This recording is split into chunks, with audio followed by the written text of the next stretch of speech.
Motion. जी हाँ, actually हमारे आसपास की चीज़ों का मूव करना ये एक ऐसी चीज़ है जिसको समझाने के लिए Aristotle, Galileo, Newton and Einstein ने अपनी पूरी जिंदगी गुजार दी। और आज हम इस चीज़ को बस कुछ ही मिनट्स में समझेंगे, एक्चुअली समझने की कोशिश करेंगे। तो बने रहिए आपके लिए बनाए हुए आपके सबसे प्यारे चैनल में साई कैफे। आप अगर आपके अराउंड की सारी चीजों के ऊपर गौर फरमाएं तो आपको दिखेगा कि कुछ चीजें आपके अराउंड स्टिल होंगी जो बिल्कुल मूव नहीं कर रही होंगी, जैसे कि टेबल, कुर्सी, इंक्लूडिंग आपके घरों की दीवारें। और कुछ चीजें मोशन में होंगी, जैसे कि फैन या आपकी कैट। वैसे मेरी वाली तो हमेशा सोई रहती है। एनीवेज, तो हम सारी चीजों को दो कैटेगरीज में डिवाइड कर सकते हैं, एक मूविंग एंड एक नॉन मूविंग। अब चीजें मोशन क्यों करती है, ऐसी क्या चीज है जो उन्हें मूव करवाती है? इसका सिंपल सा आंसर है फोर्स। फॉर एग्जाम्पल, हम एक फुटबॉल को कंसिडर करते हैं और अगर कोई भी इस बॉल को किक नहीं करता है तो वो नेचुरली अपने जगह पे हमेशा पड़ा रहेगा। तो हम इस बॉल को मूव करवाने के लिए हमें इसके ऊपर अप्लाई करना होगा फोर्स।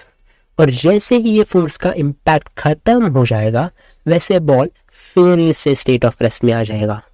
तो हम ये कंक्लूजन पे आ सकते हैं कि कोई भी बॉडी की बेसिक यानी नेचुरल स्टेट है स्टेट ऑफ रेस्ट में रहना। ये तो इसके ऊपर बस फोर्स लग रहा है, इसके लिए ये मूव कर रही है। और यही आर्ग्यूमेंट सबसे पहले एरिस्टोटल ने अपनी किताब ऑन द हेवंस में लिखी। पहली, बॉडीज मूव करने का कारण एक्चुअली फोर्स है, और दूसरी, हमेशा स्थिर यानी स्टेट ऑफ रेस्ट में रहना बॉडी की नेचुरल स्टेट है। अब तक हमें सब कुछ एकदम लॉजिकल एंड इजी लग रहा है, और एरिस्टोटल की इन सिंपल से आर्ग्यूमेंट्स को प्रूव करने के लिए हमें कोई बड़ा सा एक्सपेरिमेंट करके देखने की भी जरूरत नहीं है, क्योंकि मोशन को तो हम रोजमर्रा की जिंदगी में ही ऑब्जर्व करते हैं।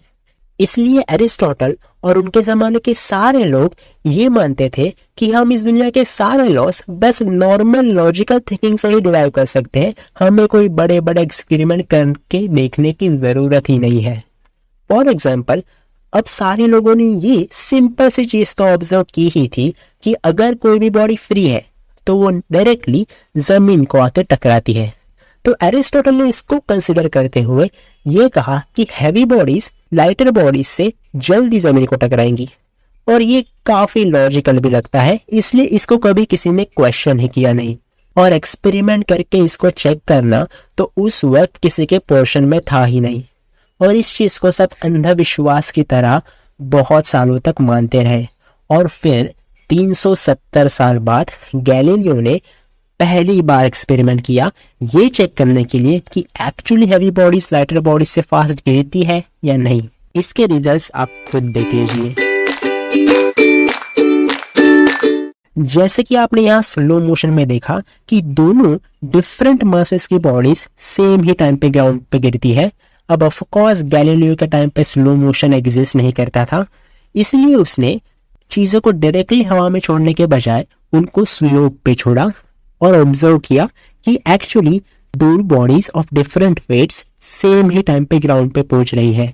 इसका मतलब ये था कि बॉडी का वेट कुछ भी हो वो सेम एक्सेलरेशन से ही अर्थ की तरफ गिरती है।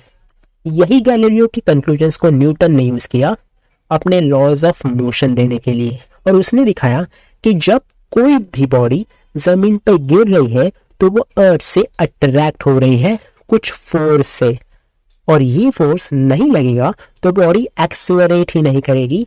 इसका मतलब था कि बॉडी को एक्चुअली एक्सेलरेट करने के लिए फोर्स की जरूरत होती है, जो कंप्लीटली अपोजिट था जो एरिस्टोटल ने कहा। एरिस्टोटल के हिसाब से कोई भी बॉडी अगर मोशन में है इसका मतलब उसके ऊपर फोर्स लग रहा है, और स्टेट ऑफ रेस्ट बॉडी की नेचुरल स्टेट है।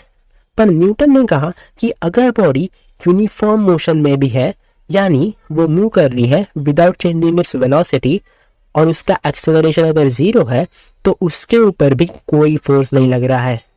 न्यूटन ने एरिस्टोटल के बॉडी की रेस्ट वाली नेचुरल स्टेट के साथ यूनिफॉर्म मोशन ये भी एक नेचुरल स्टेट बताई, जो कि न्यूटन का फर्स्ट लॉ है। और फोर्स लगने के बाद बॉडी के साथ क्या होगा ये न्यूटन का सेकंड लॉ बताता है। तो न्यूटन ने बॉडीज की दो नेचुरल स्टेट्स बताई, पहली है स्टेट ऑफ रेस्ट और दूसरी है स्टेट ऑफ यूनिफॉर्म मोशन। और आगे ये भी कहा कि body actually state of rest में है या स्टेट ऑफ यूनिफॉर्म मोशन में है, ये हम फर्मली कभी बता ही नहीं सकते, क्योंकि वो तो डिपेंड करता है आपके पर्सपेक्टिव से, या मोर साइंटिफिकली बात करें तो आपके फ्रेम ऑफ रेफरेंस से। फॉर एग्जाम्पल, अगर हम ट्रेन में बैठे हैं और हमारे सामने कोई चीज रखी है, तो वो चीज तो हमारे लिए स्टेट ऑफ रेस्ट में है, पर बाहर से कोई अगर उस चीज को देखे तो वो चीज यूनिफॉर्म मोशन में ट्रैवल कर रही होगी। पर इसके वजह से और एक प्रॉब्लम आता है, और ऐसा प्रॉब्लम जिसको खुद न्यूटन समझ नहीं पाया, और इसके वजह से उसका ब्रेन पूरी तरीके से हिल गया। और वो प्रॉब्लम था पोजीशन की एम्बिग्विटी। मतलब सेम इवेंट दो लोगों के लिए स्पेस में अलग अलग जगह पे हो रहे हैं। फॉर एग्जाम्पल, अगर ट्रेन के अंदर कोई बॉल के साथ खेल रहा है और उसने बॉल को बाउंस किया, तो वो बॉल तो स्ट्रेट लाइन में ट्रैवल करेगा, पर बाहर से देखने वाले इंसान को दिखेगा कि बॉल ने एक्चुअली स्ट्रेट लाइन नहीं बल्कि एक पैराबोला टाइप पार्ट ट्रैवल की है, जो कि कंप्लीटली अलग है पहले केस से। और इसमें से कौन सही है ये क्वेश्चन आए तो अपने अपने पर्सपेक्टिव से दोनों लोग सही है, और हम किसी को भी गलत नहीं बोल सकते। तो कंक्लूजन ये था कि हम किसी भी इवेंट को एक एब्सोल्यूट पोजीशन स्पेस में नहीं दे सकते, क्योंकि पोजीशन हर एक ऑब्जर्वर के लिए डिफरेंट होगी। और ये चीज एक्चुअली न्यूटन ने ही बताई, पर न्यूटन का खुद का विश्वास इन सारी चीजों पे नहीं हो रहा था कि कैसे सेम चीज अलग अलग लोगों के लिए अलग अलग दिख रही है। पर सच तो सच होता है, किसी भी चीज की पोजीशन ये हर एक पर्सन के लिए अपने अपने पर्सपेक्टिव पर डिपेंड करती है। अब पोजीशन की बात तो हो गई, अब बारी आती है टाइम की। क्या टाइम भी रिलेटिव है? टाइम के बारे में एरिस्टोटल, गैलीलियो एंड न्यूटन क्या मानते थे, और फाइनली फिर आइंस्टाइन ने कैसे हमारे टाइम की डेफिनेशन को ही बदल दिया, ये हम इसी चैप्टर पे आधारित अगले वीडियो में देखेंगे।